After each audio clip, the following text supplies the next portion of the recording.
Assalamualaikum warahmatullahi wabarakatuh. Baik, kita lanjut ke materi praktikum mengenai susceptibility test atau uji kerentanan.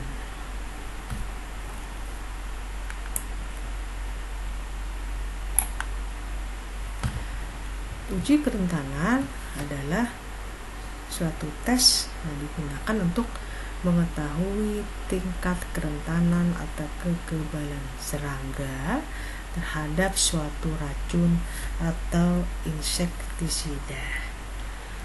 Nah, jadi uji ini bertujuan untuk menyelidiki atau untuk mengukur kerentanan nyamuk, salah satunya ya, pada spesies tertentu, apakah sudah kebal terhadap pestisida jenis A misalnya, atau masih peka terhadap pestisida tersebut. Uji ini tidak bisa dilakukan sekali saja, melainkan berulang-ulang. Nah, kenapa jadi harus berulang-ulang? Karena kaitannya dengan aplikasi di lapangan, dalam hal ini penyemprotan.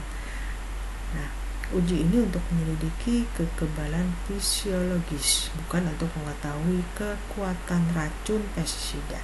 Itu ada uji yang lain. Jadi kalau susceptibility test atau uji kerentanan ini lebih kepada serangganya, ya, apakah dia masih kebal ataukah dia masih peka. Nah, seperti itu ya. Lanjut, untuk uji resistensi atau susceptibility test ini, cara ujinya standar WHO, sehingga alat yang digunakan pun standar dari WHO. Jadi ada susceptibility test kit, ada di lab ya. Nanti saya lampirkan video bagaimana susceptibility test kit tersebut. Nah, alat ini dilengkapi dengan impregnate paper atau kertas yang telah dipaparkan dengan pestisida atau kertas yang mengandung insektisida dengan konsentrasi tertentu dan pembandingnya. Nah, ini sudah satu set yang dikeluarkan oleh WHO untuk serangga uji, yaitu nyamuk. Kemudian nyamuk ini diperoleh bisa dari penangkapan nyamuk di alam ataupun hasil rearing atau hasil kolonisasi. Untuk nyamuk di lapangan dimasukkan ke dalam tabung yang dilapisi kertas HPS, ya, sebanyak 25 ekor per tabungnya, kemudian diadaptasikan. Kalau untuk nyamuk yang hasil koloni, karena dia sudah terbiasa di dalam kurungan, tidak perlu diadaptasikan lagi. Nah, adaptasi perlu dilakukan untuk nyamuk yang kita tangkap di luar. Nyamuk hasil penangkapan dimasukkan ke dalam tabung uji, jadi ada 4 tabung dan pembanding 1 tabung. Tiap tabung diisi 20-25 ekor. Nah, di dalam tabung tadi ada impregnate paper atau kertas yang telah dipaparkan pestisida tadi. Nyamuk-nyamuk yang dimasukkan ke dalam tabung tadi dikontakkan selama 1 jam. Selanjutnya nyamuk dipelihara 24 jam dan dihitung kematiannya. Ada kriteria apabila kematian kurang dari 80%, maka hewan uji dikategorikan kebal. Nah, apabila kematian berada pada kisaran 80-98, tolerans, dan apabila banyak yang hidup, banyak yang mati, ya, 99-100, artinya mati semua, maka dikategorikan pestisida tersebut masih peka. Nah, ini ya alat susceptibility test dan cara penggunaannya. Ini aspirator, kemudian ini ada nyamuknya disedot, selanjutnya dimasukkan ke dalam paper cup ya. Setelah dimasukkan dalam paper cup, selanjutnya menggunakan tabung. Ini ada holdernya di sini ya, dan dulu bisa dipindah-pindah. Nanti videonya akan jelas sekali menerangkan bagaimana penggunaan susceptibility test ini. Nah, ini ya bisa digeser-geser. Nanti ada yang namanya tabung exposure atau tabung paparan, dan ada yang non paparan sebagai kontrol biasanya. Persiapkan 4-5 exposure tube atau tabung yang digunakan sebagai tabung uji. Nah, setiap tabung dipasang impregnated paper secara melingkar, jadi dimasukkan ke dalam tabung. Nah, tabung ini ditandai dengan tanda merah di tabungnya. Tidak kelihatan dah, kalau lihat videonya nanti akan kelihatan. Selanjutnya untuk tabung kontrol ditandai dengan warna hijau. Itu dimasukkan nyamuk betina sebanyak 15 hingga 20 ekor pada kondisi anti. Artinya nyamuk ini dalam kondisi lapar. Nah, di tabung kontrol diperlukan 2 tabung, di mana tabung ini tanpa ada kertas yang ada insektisidanya. Ada kertas tapi tanpa insektisida. Kalau tabung uji atau exposure tube itu ada kertas yang telah dipaparkan dengan insektisida. Bedanya di situ. Nah, ambil nyamuk menggunakan aspirator, kemudian masukkan ke exposure tube melalui filling hole, jadi ada lubangnya ya. Kemudian diisi 15-20 ekor. Kemudian nyamuk didiamkan selama 1 jam. Setelah 1 jam, nyamuk dipindahkan ke holding tube atau tabung penyimpanan. Nah, ini terlihat di sini ada 2 ya. Ada tempat untuk penyimpanan. Jadi nanti di sini disambung lagi tabung yang digunakan untuk mengistirahatkan nyamuk yang sudah dipaparkan selama 1 jam tadi. Hitung dan amati setelah 24 jam penyimpanan. Jadi keesokan harinya kita hitung bagaimana kondisi nyamuk tersebut.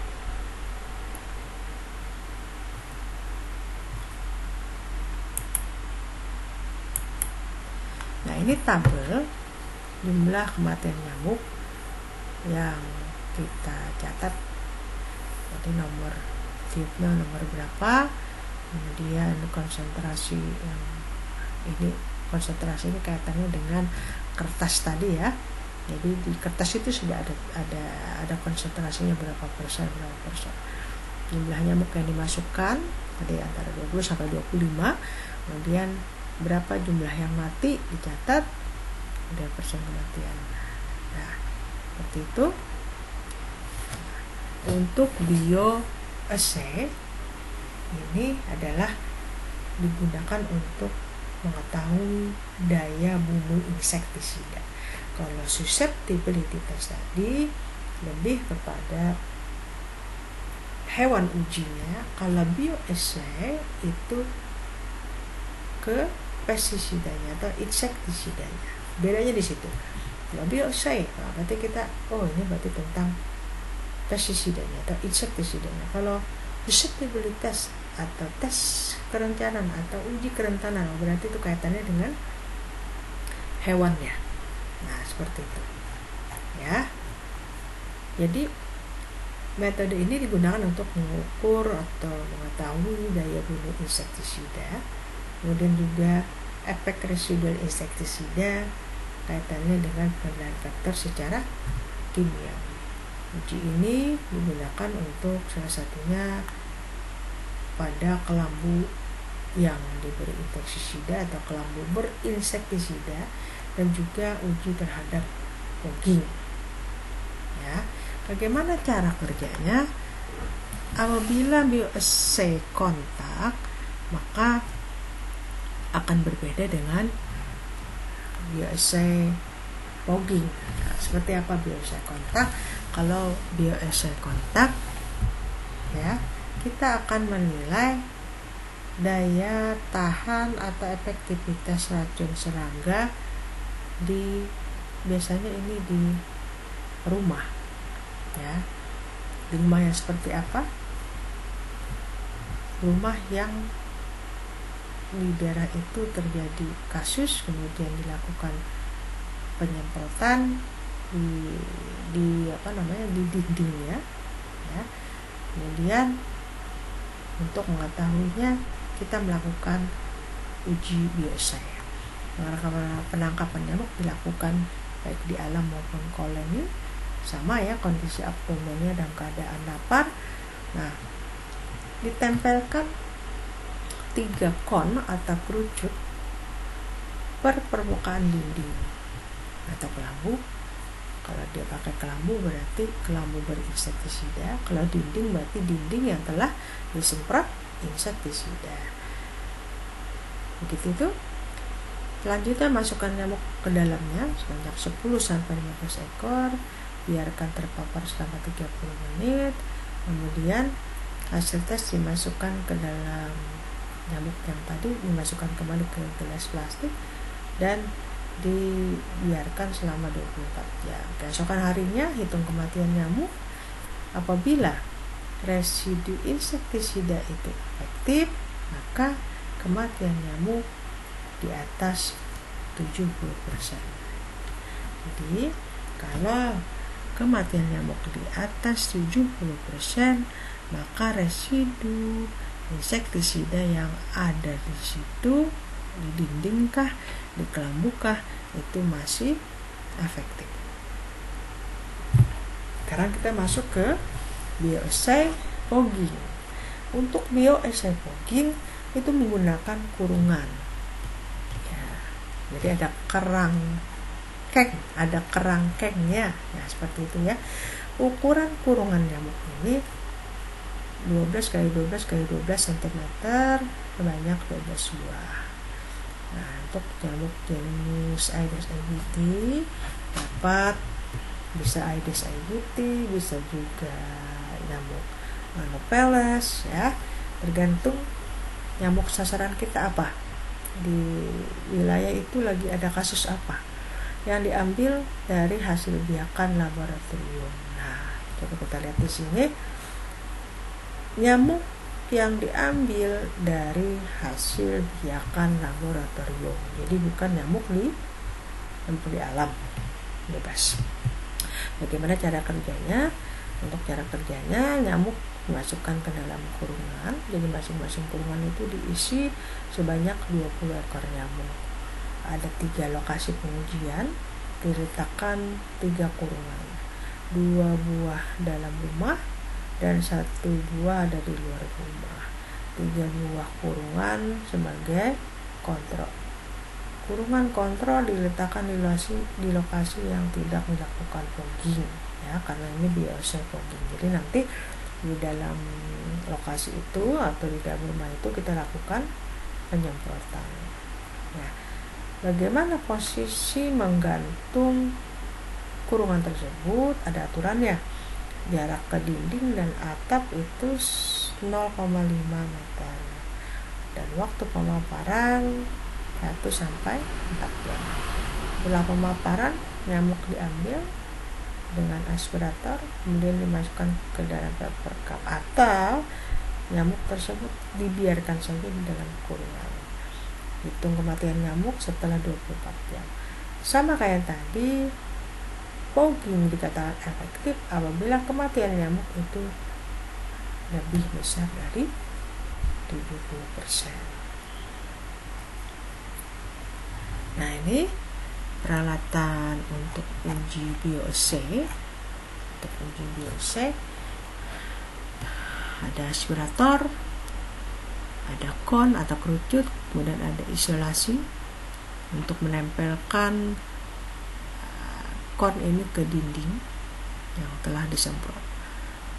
Ya, nah ini dinding ya, kemudian disemprot, dinding yang telah disemprot, kemudian kon atau kerucut ini ditempelkan ke dinding dengan isolasi, bisa juga dengan pakai paku picik kah ya, bisa, pokoknya intinya nempel seperti itu. Kon ditempelkan pada dinding yang sudah disemprot, kemudian masukkan 10-15 ekor nyamuk per kon. Ini untuk yang kontak. Nah, sedangkan untuk yang fogging, nah ini ada aturan untuk jarak tadi ya, yang antara atap dinding digantung itu 0,5 cm, kurungan tadi digantung ya, itu untuk kontak fogging. Nah ini yang namanya kon ya. Nah, ini kelambu yang berinsektisida, jadi kelambunya yang diberi insektisida dikontakkan dengan hewan uji. Nah, untuk interpretasi hasil baik uji resistensi maupun uji BOC ditetapkan oleh WHO apabila kematian nyamuk atau hewan uji pada kontrol itu di atas 20%, maka uji harus diulang. Ya, misalnya ada 10 nyamuk yang kita masukkan, kemudian di atas 20 ya, berarti berapa itu?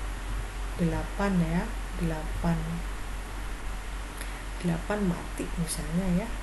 Nah, itu udah di atas 20%. Atau mati 2 aja. Mati 3 ya, mati 3 aja. Itu sudah di atas dari 20%. Kalau 8 mati itu sudah di atas ini, di atas 50% ya. Oke. Apabila kematian kontrol di atas 20%, maka uji harus diulang. Nah, apabila kematian kontrol antara 5-20%, maka dikoreksi dengan rumus Abbott. Kematian perlakuan dikurangi dengan kematian kontrol. Jadi yang kita lakukan perlakuan atau yang kita uji dikurangi dengan yang ada di kontrol, kemudian dibagi dengan 100% dikurangi kematian kontrol dengan 100%. Jika kematian kontrol kurang dari 5%, maka hasil perlakuan dapat digunakan. Nah, seperti itu ya, interpretasi untuk uji resistensi maupun uji BOC.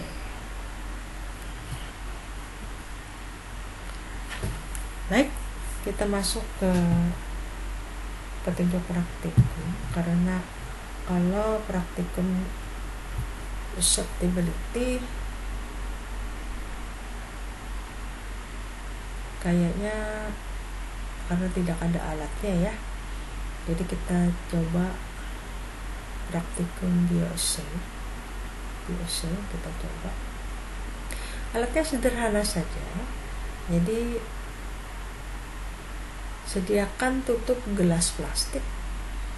Nah, sekarang banyak ya yang jualan minuman-minuman kekinian, itu biasanya dilengkapi dengan tutup gelas ya. Jadi tutup gelas diperlukan sebanyak 6 buah, kemudian ada karton atau kertas, kecoa ya, kita ambil serangganya adalah kecoa. Kalau nyamuk juga nanti susah juga nyarinya karena harus bikin alat penangkap nyamuknya juga ya, harus bikin aspirator. Kita pakai kecoa aja,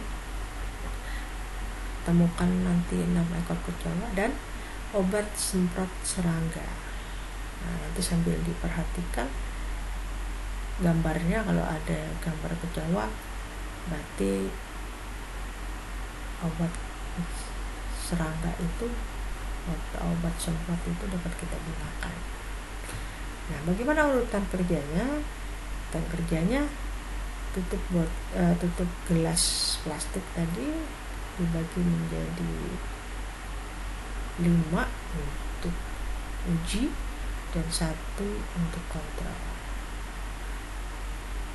Karton atau kertas ya, enaknya sih kita udah bagi, ada 6 karton, ada 6 potongan karton ya. Jadi masing-masing potongan karton tadi ada berapa? Ada 5 ya. Ada 5 potongan karton atau kertas, itu kita paparkan obat semprot serangga tadi. Nah, berapa banyak semprotannya itu disesuaikan dengan anjuran di produk. Kemudian di atas karton atau kertas yang telah disemprot tadi diletakkan gelasnya nanti di sana. Nah, selanjutnya masukkan kecoa ke dalam tutup gelas tadi. Setelah itu hitung dan amati selama 30 menit ya, kecoa tersebut. Catat pada tabel pada menit keberapa si kecoa pingsan dan pada menit keberapa si kecoa mati. Kalau dia sampai 30 menit kita tunggu tidak mati-mati, berarti kita teruskan sampai ke 24 jam. Nah, kita lihat 24 jam atau keesokan harinya apakah dia masih bisa bertahan. Berarti obat semprot yang menjadi uji ya, dalam hal ini uji bioside, tidak memberikan efek apa-apa terhadap kecoa tersebut. Oke ya, kalau mau memakai rumus seperti yang tadi saya jelaskan mengenai bagaimana penggunaan rumus Abbott, kalau mampu silakan mencari kecoa lebih banyak lagi. Misal saya sepertinya mampu Bu, misalnya mencari kecoa sampai 10, sehingga saya mau menggunakan 10 kali 5, berarti 5 buah gelas plastik itu akan saya isi semuanya dengan 10 kecoa. Nah, sehingga saya bisa menggunakan rumus Abbott, atau kalau bagus akan terlihat bagus, setidaknya kalau tidak maka akan dilanjutkan dengan perhitungan-perhitungan. Silahkan kalau mau seperti itu, kalau mampu silahkan ya. Seperti itu untuk praktikum bioessay. Nanti kita diskusikan lebih jauh lagi di bisa lewat PJ ya, nanti PJ-nya yang menghubungi saya, kemudian biar satu arah ya, nanti informasinya dari PJ langsung ke semua kelompok. Baik, saya cukupkan. Terima kasih banyak. Semoga kita selalu dalam keadaan sehat, tetap semangat belajar. Oke, tetap sehat. Terima kasih. Assalamualaikum warahmatullahi wabarakatuh. Selamat siang.